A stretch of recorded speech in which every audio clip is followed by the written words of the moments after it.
राधा वल्लभ श्री हरिवंश महाराज जी, अगर हम कुछ गलत कार्य करते हैं तो वो हमें अगले जन्म में भोगना पड़ता है, परंतु काम के दौरान मुझसे कुछ गलत कार्य हो जाता है या मैं जानकर भी कर देता हूं जिसका परिणाम मुझे तुरंत मिल जाता है, इसका मतलब मुझे आगे नहीं भोगना पड़ेगा उसको?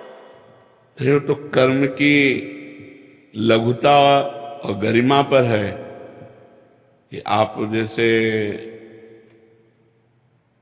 ऐसा पाप किए हैं जो आपका इस जन्म में जो छोटा मोटा कष्ट मिल रहा है उससे आपको नरक भी भोगना पड़ेगा और अगली गंदी योनि भी मिलेगी।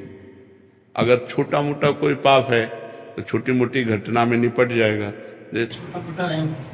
हाँ, बस ये तो आप थोड़ी निर्णय करेंगे।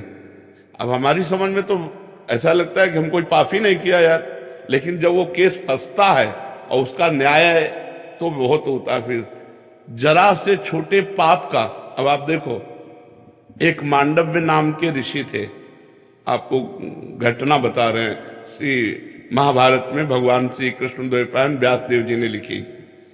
वो हाथ उठा करके अपने आश्रम में ऐसे तप कर रहे थे तो कुछ चोर राजा के यहां से चोरी करके भगे, तो राजकर्मचारियों ने उनका पीछा किया, तो उन्होंने बचने के लिए ऋषि के आश्रम का सहारा लिया।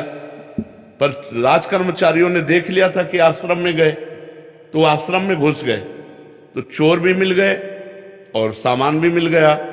तो राजकर्मचारियों को लगा ये बाबा जी का ढोंग कर रहा है, मांडव्य ऋषि को ये चोर रखता है और चोरी करवा करके ऐसा, उनको भी बांध लिया। अब वो इतने समाधिस्थ हैं कि उनको होश ही नहीं है, भगवान में इतने लीन है कि उनको होश नहीं है।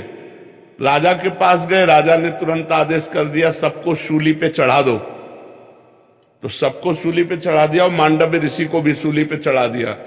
शूली होती है एक भाले जैसी आकृति की, और उसको ऊपर से ले जाकर ऐसे छोड़ा जाता है, तो उसके गुदा द्वार में जितना घुस जाए अब वो तड़प तड़प कर मरता है, बहुत बुरी सजा है। तो जो ही गुदा द्वार में सूली इतनी घुसी तो उनको होश आ गया। जब होश आया तो पद्मासन लगा के बैठ गए सूली पे। वो तो महापुरुष थे, जो अन्य चोर थे वो मर गए थे। अब जब अन्य को सजा देने के लिए वहां लाया गया तो जो ही देखा पद्मासन में तो भाग के गए, उनका कोई महात्मा सूली पे चढ़ा। तो वो राजा आगे गाय करके ब्रह्म ऋषियों को करके आए और वंदना की, महाराज मुझे क्षमा कीजिए, मुझे पता नहीं था कि आप हैं, हम तो ऐसे समझा। तो उन्होंने कहा मुझे आपसे कोई बात नहीं करनी, शूली से निकालो मुझे, मैं सीधे धर्मराज से बात करूंगा जाके कि मैं तपस्या कर रहा था, मुझे ऐसा दंड क्यों मिला। क्योंकि कोई भी बिना अपने कर्म के दंड नहीं पा सकता, ये पक्का सिद्धांत है। तो सूली निकाली गई लेकिन निकल नहीं रही थी, लाख प्रयास किए तो सूली काट दी गई।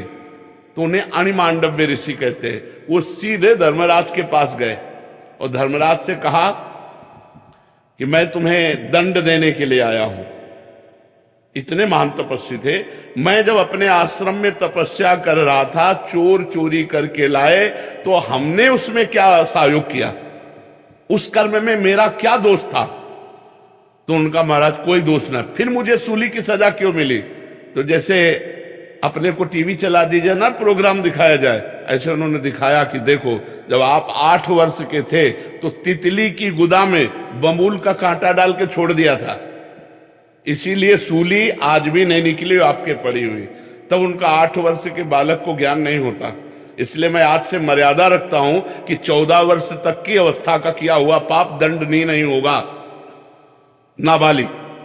और मैं तुम्हें साफ देता हूं क्योंकि 8 वर्ष की अवस्था के द्वारा किए गए अपराध को आपने इतना बड़ा दंड दिया, तुम जाओ और मृत्यु लोक में मनुष्य रूप में जन्मो। तो वही विदुर जी के रूप में जन्मे, जो विदुर जी हैं साक्षात धर्मराज जी हैं। तो देखा, छोटा सा खेल खेल में तितली की गुदा में कांटा डाल के तो सूली की सजा मिली।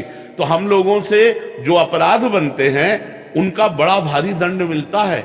हमें देखने में लगता है कि क्या है पर स्त्री गमन, क्या है पर पुरुष गमन, लेकिन इसका 100 कल्प तक दंड मिलता है। पतिवंचक पर पतिरति करई, रो रो नरक कल्प सत परई। यदि पराई स्त्री से पुरुष भोग करता है तो 100 कल्प तक रो रो नरक भोग पर। जो पराई पुरुष